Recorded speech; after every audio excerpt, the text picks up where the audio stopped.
The fluorescent lights in the hospital corridor cast their familiar, harsh glow as Denise Walker finished her rounds on the cardiac wing. It was approaching midnight on a Thursday that had already stretched longer than most, filled with the kind of unpredictable emergencies that kept nurses moving at full speed for 12 straight hours. Her feet ached in the comfortable shoes she had learned to invest in after 23 years of night shifts, and her lower back carried the familiar tension that came from lifting patients and leaning over hospital beds. But Denise loved the night shift despite its challenges. At 52 years old, she had found her rhythm in the quiet hours when the hospital took on a different character. After visiting hours ended, the building became more focused on the essential work of healing.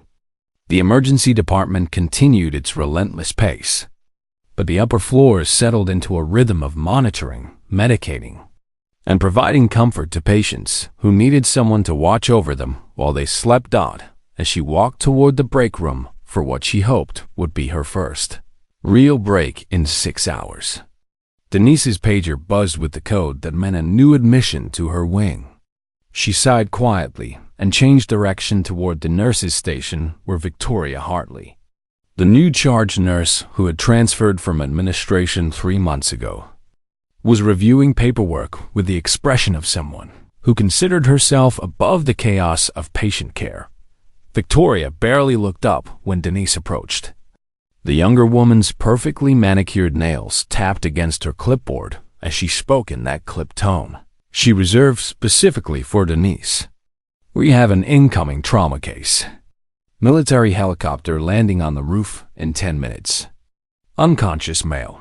Significant head trauma. Possible internal bleeding. Room 314. "I will prepare the room," Denise replied professionally, ignoring the dismissive wave Victoria gave her. She had learned to let such small indignities slide. In her 2 decades at Mercy General Hospital, Denise had seen charge nurses come and go. Most eventually came to respect her experience and gentle competence. But Victoria was different.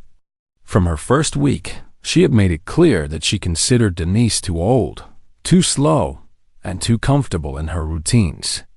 The fact that Denise was one of only 3 black nurses on the night shift only seemed to sharpen Victoria's scrutiny. Room 314 was one of their larger private rooms, equipped with the advanced monitoring systems that critical patients required. Denise quickly prepared the space, her hands moving with practiced efficiency as she checked that all the necessary equipment was functioning. The sound of rotor blades grew louder as the helicopter approached, and she could feel the slight vibration in the building that always accompanied aircraft landing on the hospital roof. Within minutes, the trauma team burst through the doors, wheeling a gurney that carried a young man who looked barely out of his 20s. Marcus Thompson, according to the military identification tags that arrived with him, was unconscious and connected to multiple monitoring devices that painted a concerning picture of his condition. Dr. Richardson led the initial assessment, while Denise and the other nurses worked to transfer Marcus from the transport gurney to the hospital bed. The readings confirmed what the paramedics had reported: significant head trauma with possible traumatic brain injury, multiple fractured ribs, and internal bleeding that would require immediate surgery. As the trauma team worked to stabilize Marcus for the operating room, Denise found herself studying his face. He looked younger than his military record suggested, with the kind of peaceful expression that unconscious patients sometimes wore.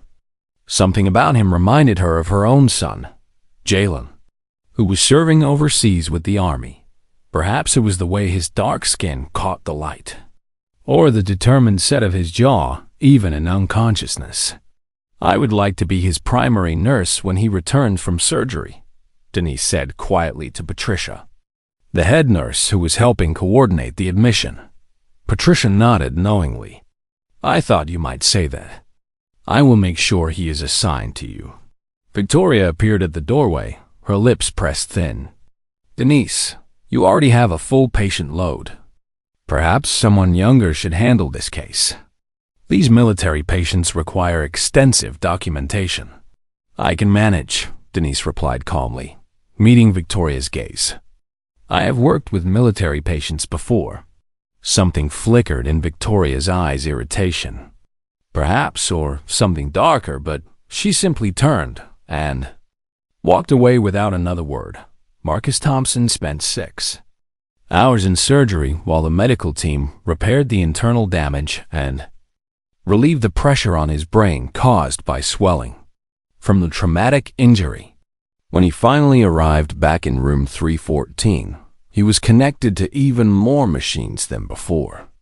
A ventilator managed his breathing while various monitors tracked his heart rate, blood pressure, oxygen saturation, and brain activity. Dr. Wong, the neurologist assigned to his case, had cautioned that recovery from traumatic brain injuries was unpredictable and that it might be days or even weeks before they knew the extent of any permanent damage. But Denise had seen miracles happen in these rooms, and she was not about to give up on this young soldier.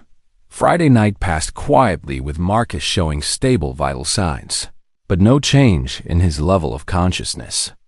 Denise found herself spending more time in his room than strictly necessary, talking to him while she checked his lines and adjusted his position to prevent bed sores.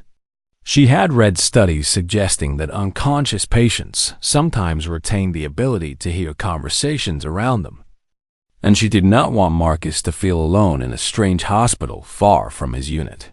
The weather outside is beautiful tonight, Marcus, she said softly as she adjusted his pillow. Clear skies, stars you can actually see. My grandmother used to say that stars were the eyes of angels watching over us. I hope you have some angels watching over you right now. She told him about the local news, about the little garden she kept on her apartment balcony, about how her cat, Jasper, liked to knock things off the counter just to watch them fall. Small talk, but it filled the silence and made the sterile room feel a little more human. It was during one of these quiet moments that Victoria appeared in the doorway, her arms crossed and her expression sharp. Denise, I have received complaints that you are spending too much time with one patient and neglecting your others. Denise felt the words like a slap. I have checked on every single one of my patients on schedule. My documentation is up to date. Which patient has complained? Victoria's smile was thin as paper. That is confidential, but I am placing a formal note in your file about time management concerns. Perhaps you would benefit from a refresher training on prioritization. Before Denise could respond, Victoria was gone, her heels clicking sharply against the linoleum floor. Patricia found Denise in the supply closet 20 minutes later, sitting on an overturned bucket with her head in her hands. I heard what happened, Patricia said gently, sitting down beside her. For what it is worth, none of your patients complained. I would know I am the one who takes their feedback. Then why is she doing this? Denise's voice cracked slightly. 23 years I have given to this hospital. 23 years of perfect reviews, of patients sending thank you cards, of doctors specifically requesting me for their most critical cases. And now this woman is trying to make me look incompetent. Patricia was quiet for a moment. Some people see experience as a threat. And some people have prejudices they do not even acknowledge to themselves. But Denise, you know who you are. Do not let her make you forget that. That night, Denise returned to Marcus's room with renewed determination. She would not let Victoria's hostility distract her from what mattered, caring for her patients with the compassion and skill that had defined her entire career. You know, Marcus, she said quietly, adjusting his blankets. Sometimes the hardest battles are not the ones we fight with our hands. Sometimes they are the ones we fight just to be seen, to be respected, to be valued for who we are. But we keep fighting anyway, because that is what strength looks like. She could have sworn she saw his eyelids flutter slightly, but when she looked again, he was still, Saturday evening brought an unexpected development. Denise was updating patient charts at the nurses' station when Patricia approached with a slightly concerned expression. "There are 3 Navy personnel here who want to visit the patient in 314, Patricia said quietly. "They have proper military identification, but I wanted to check with you since you are his primary nurse and visiting hours ended 2 hours ago."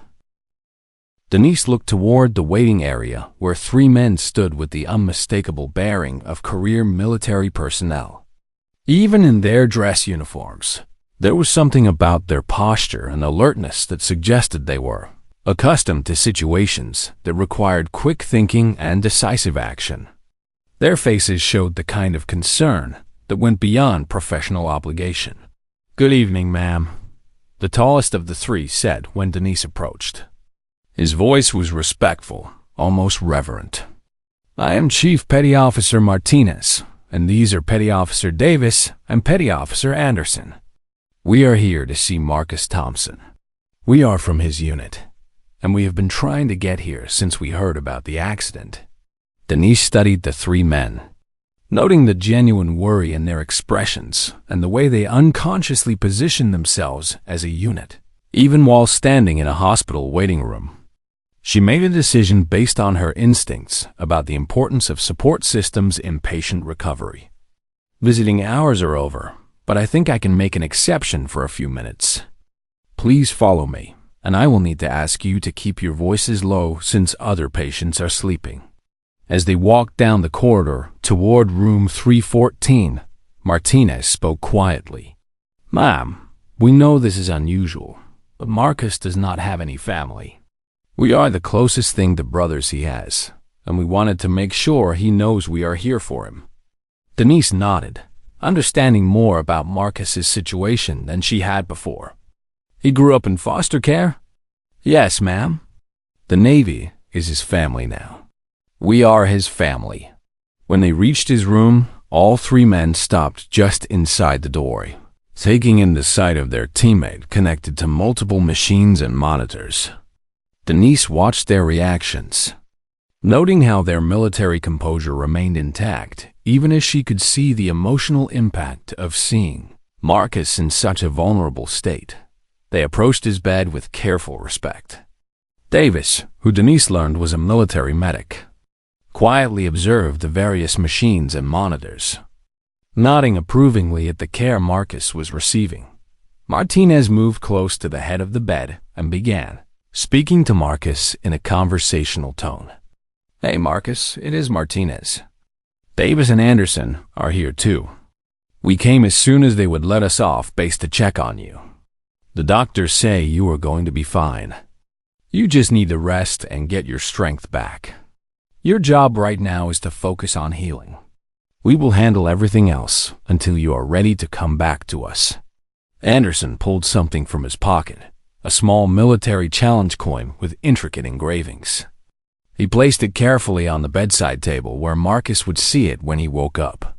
"From all of us," he said simply, "so you know we were here." As the 3 men prepared to leave, Martinez paused and turned back to Denise. "Ma'am, I know this might be unusual, but could we leave you our contact information? If anything changes with Marcus's condition, we would like to be notified immediately." Denise nodded and handed him a piece of paper from her clipboard. After Martinez wrote down 3 phone numbers, he handed it back with something more in his eyes. "Thank you, ma'am, for everything you are doing for our brother. Taking care of Marcus means you are taking care of all of us." After they left, Denise sat in the chair next to Marcus's bed, studying the challenge coin they had left behind. The metal caught the hallway light, casting small reflections on the ceiling. She understood now that this was not just a token of friendship. It was a symbol of belonging, a physical representation of the bond between men who had faced life and death situations. Together. Monday morning arrived with a thunderstorm that rattled the hospital windows and created an unusual atmosphere throughout the building. Denise arrived for her shift 30 minutes early, as had become her habit since Marcus's admission. She wanted to check on his progress before the day became busy with doctor's rounds and visiting hours. As she approached his room, she could hear voices inside Dr. Richardson and Dr. Wong, both looking more optimistic than she had seen them in days. "Good morning, Denise," Dr. Wong said, looking up from his tablet. "We were just discussing Mr. Thompson's remarkable progress over the weekend. The swelling in his brain has decreased significantly, and his vital signs have stabilized at normal levels. We are planning to begin reducing his sedation this morning." Denise felt a surge of hope. But before she could respond, Victoria's voice cut through the moment like a blade. "Denise, I need to speak with you. Immediately. In my office." The doctors exchanged uncomfortable glances as Denise followed Victoria down the hall. When they reached the small office Victoria had claimed as her own, she closed the door with deliberate force. "I reviewed the security footage from Saturday night," Victoria began, her voice cold. "You allowed unauthorized visitors after hours. You violated hospital policy." "They were military personnel from his unit," Denise replied, keeping her voice steady. "The patient has no family. His teammates are his only support system." "Studies show that—" "I do not care about studies," Victoria interrupted. "I care about rules. Rules that you have consistently shown you believe do not apply to you. Your time management is poor. Your documentation has errors. And now you are violating visiting policies." "What errors?" Denise asked, her heart pounding. "Show me. I want to see them." Victoria's smile was thin. "That information is being compiled for your formal performance review, which is being escalated to human resources. I am recommending that you be placed on administrative leave pending investigation." The words hit Denise like a physical blow. Administrative leave. After 23 years of dedicated service. After countless lives touched, families comforted, patients healed under her care. "You cannot do this," Denise said quietly. "You know none of those accusations are true. I can do whatever I deem necessary to maintain the standards of this department," Victoria replied. "You may finish today's shift, but you are not to return until Human Resources contacts you." "And Denise?" She leaned forward. "Perhaps it is time to consider whether this profession is still the right fit for someone your age." Denise walked out of that office with her head held high, but inside, something had broken.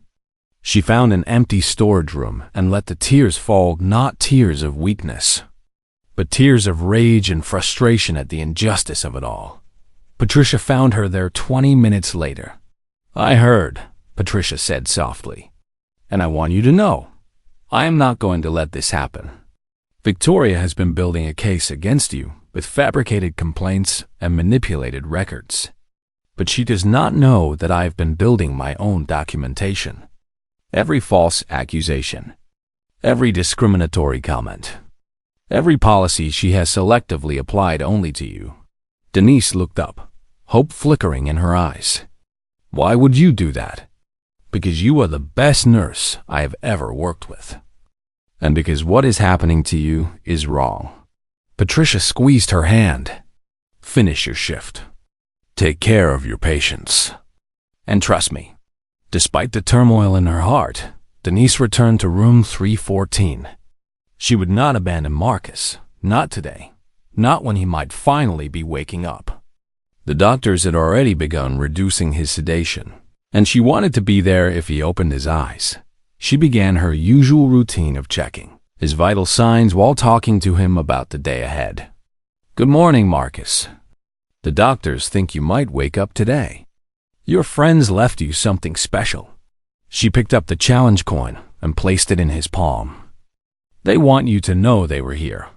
As she reached for the blood pressure cuff, she noticed something that made her heart skip. Marcus's eyelids fluttered slightly just for a moment, but it was definitely movement. "Marcus, can you hear me? If you can hear me, try to move your fingers or squeeze my hand." She gently took his hand in hers and waited. After several seconds that felt like minutes, she felt the faintest pressure from his fingers. It was barely noticeable, but it was real. Denise immediately pressed the call button for the medical team, while continuing to speak to Marcus in soothing tones. "That is excellent, Marcus. You are doing great. The doctors are going to be so happy to see you waking up." Dr. Richardson arrived within minutes, followed by Dr. Wong and 2 other nurses. As the medical team conducted their examinations, Denise stepped back but remained in the room, watching hopefully for additional signs of consciousness. "Mr. Thompson, can you hear me?" Dr. Richardson asked, using a small flashlight to check Marcus's pupil responses. "If you can understand me, try to squeeze my hand." This time, Marcus's response was more pronounced. His fingers closed around the doctor's hand with unmistakable intention, and his eyelids fluttered again, more persistently than before dawn by early afternoon. Marcus's eyes were opening periodically, though he still seemed confused and unable to focus. Denise was adjusting the 4th line when he suddenly looked directly at her, his gaze more alert than she had seen since his arrival. "Hi there," Denise said gently, smiling at him. "Welcome back, Marcus. You are in the hospital, and you are safe. You have been unconscious for several days, but you are getting better." "Water," Marcus whispered hoarsely, his first word in nearly a week. Denise provided small sips through a straw, watching carefully to ensure he could swallow safely. As his throat became less irritated, his voice grew stronger. "The guys, were they really here?" he asked, looking directly at Denise. "Yes, they were. Chief Martinez, Petty Officer Davis, and Petty Officer Anderson. They were very worried about you. They wanted me to tell you that your last mission was successful. They seemed very proud of you." Marcus's relief was visible. Then he studied Denise's face more carefully. "You have been here the whole time. I heard your voice, even when I could not open my eyes. You kept talking to me." Denise blinked back unexpected tears.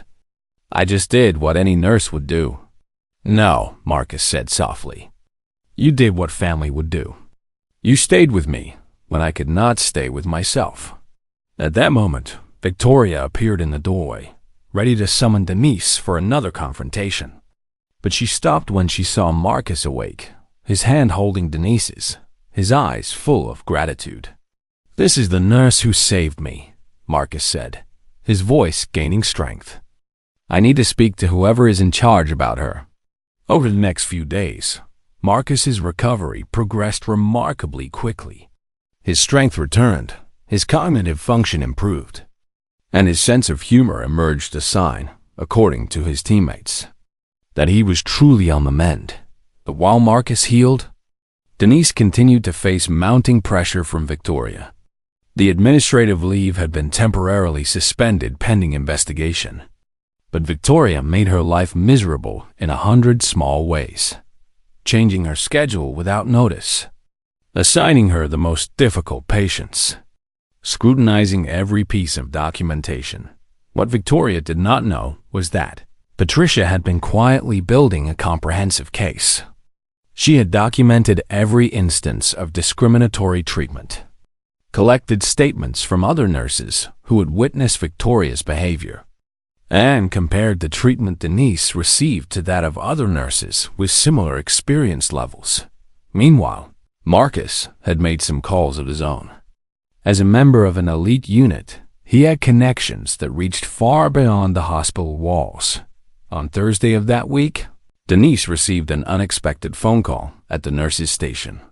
Patricia informed her that she had a call from someone identifying himself as Commander Bradley from Naval Special Warfare Command. "Ma'am, this is Commander Bradley," the voice said. "I understand you have been caring for Petty Officer Thompson during his hospitalization." "Yes, sir, I have," Denise replied, wondering why such a high-ranking officer would be calling her directly. "Ma'am, I wanted to personally thank you for the exceptional care you have provided. I have received detailed reports from his teammates about your dedication to his recovery, and I understand that your compassion may have played a significant role in his healing process. Thank you, sir. Marcus is a remarkable person, and it has been an honor to help care for him. Ma'am, I also wanted to inform you that Petty Officer Thompson has been recommended for commendation for his actions during the training exercise that resulted in his injuries. He saved the lives of 2 other team members at considerable risk to himself. You've been caring for a genuine hero.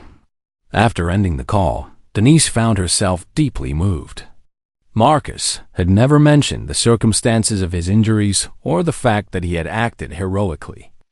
He was humble, like her content to do the right thing without seeking recognition. That same day, the hospital administrator, Dr. Rebecca Morrison, requested a meeting with Victoria, Patricia, Denise, and a representative from Human Resources. Victoria entered the conference room looking confident, her file folder thick with manufactured complaints. I called this meeting, Dr. Morrison began, because I have received some concerning information about management practices in the nursing department. She turned to Patricia. Patricia, please share what you have documented. Over the next 30 minutes, Patricia methodically presented her evidence, the fabricated complaints, the discriminatory scheduling, the false documentation errors, the pattern of targeting that focused almost exclusively on Denise. Victoria's face grew paler with each revelation. This is absurd, she sputtered. This woman is incompetent and needs to be. That is enough, Dr. Morrison interrupted. I have also received a call from Commander Bradley at Naval Special Warfare Command, commending Denise for her exceptional care of one of their service members. Additionally, I have letters from 17 patients and their families praising her specifically by name. She fixed Victoria with a cold stare. This investigation will now focus on your conduct, not Denise's. It was Denise's last shift before a well-deserved vacation, her first in 3 years. Marcus had been discharged 2 days earlier, walking out of the hospital on his own 2 feet. Surrounded by his teammates who had driven up from base to escort him home, Victoria was gone, quietly transferred to an administrative position at a satellite facility after the investigation revealed the extent of her misconduct. No one spoke of her anymore, as Denise finished her final rounds. Collecting her things from her locker, she felt a strange mixture of exhaustion and peace. The storm had passed. She had survived, and she had done so without compromising who she was. Patricia found her in the break room, sipping her last cup of hospital coffee. Denise, there are some people at the main entrance asking for you. I think you are going to want to see this. Confused, Denise made her way through the hospital corridors toward the main entrance. As she approached the glass doors, she stopped, her breath catching in her throat. Standing in formation outside the hospital entrance were 12 Navy SEALs in their dress uniforms. 12 men, standing at perfect attention, their medals catching the morning sunlight. And at the front of the formation stood Marcus Thompson, no longer a patient but a warrior, healed and strong.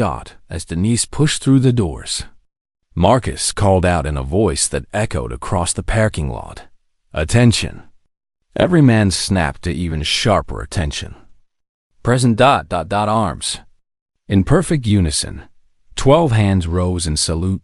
Denise stood frozen, her hand rising to her mouth as tears began to stream down her face.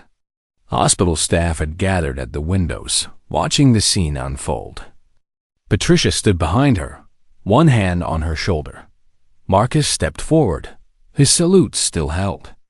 "Ma'am, the men of SEAL Team 7 wanted to express their gratitude for the care you provided to one of their own. You treated our brother with dignity, compassion, and excellence when he could not care for himself. You talked to him when he was alone. You fought for him when others tried to take you away from him. And you never gave up." He lowered his salute and approached her, pulling something from his pocket. It was another challenge coin different from the one his teammates had left, larger and more ornate. This coin is only given to honorary members of our team, people who have shown the kind of courage, integrity, and selflessness that we value above all else. It is not given lightly. In the history of our unit, it has been given only 4 times. He pressed the coin into her palm. Ma'am, you are now the 5th. Behind him, the formation lowered their salutes as one. Then, breaking military protocol entirely, they began to applaud. 2 years later, Denise received an invitation that made her sit down and cry all over again. Marcus Thompson was getting married, and he wanted her to be there, not as a guest, but as a person of honor. The wedding was held at a small chapel near the naval base, surrounded by oak trees that had stood for 100 years. Denise arrived wearing a deep purple dress she had bought specifically for the occasion, the first fancy dress she had purchased in over a decade. When Marcus saw her, he crossed the room in 3 long strides and wrapped her in a hug that lifted her off her feet. Ma'am, I am so glad you came. I would not have missed it for the world, she replied, laughing through tears. And Marcus, you can call me Denise. We are family now, remember. The ceremony was beautiful. Marcus's bride, Angela, was a kindergarten teacher with warm eyes and a smile that could light up a room. When the pastor asked if anyone objected, 12 seals turned to glare at the congregation with such intensity that several guests laughed nervously. At the reception, Denise found herself seated at a table with Martinez, Davis, Anderson, and their wives and girlfriends. They had become her extended family over the past 2 years, calling to check on her, sending Christmas cards, once even showing up at her apartment to fix a leaky faucet when they heard she was having trouble with it. When Marcus gave his speech, he talked about second chances and found family. He talked about waking up in a hospital room and hearing a voice that would not let him feel alone. And he talked about a woman who fought battles of her own while fighting for him. Woman who showed him what true courage looked like.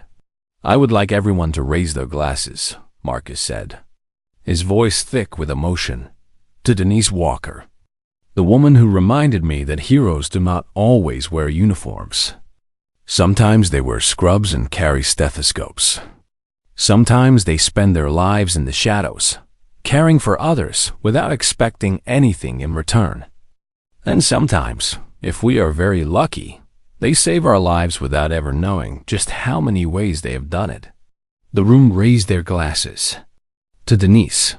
Later, as the sun set and couples drifted onto the dance floor, Denise slipped outside to the chapel garden. The challenge coin Marcus had given her hung on a chain around her neck. She wore it every day, close to her heart, that she thought about the journey that had brought her here. The quiet nights at Mercy General, the injustice she had faced and overcome, the young soldier who had reminded her why she became a nurse in the first place. Patricia had retired last year, but they still had lunch together every month. Victoria, she had heard, had left healthcare entirely.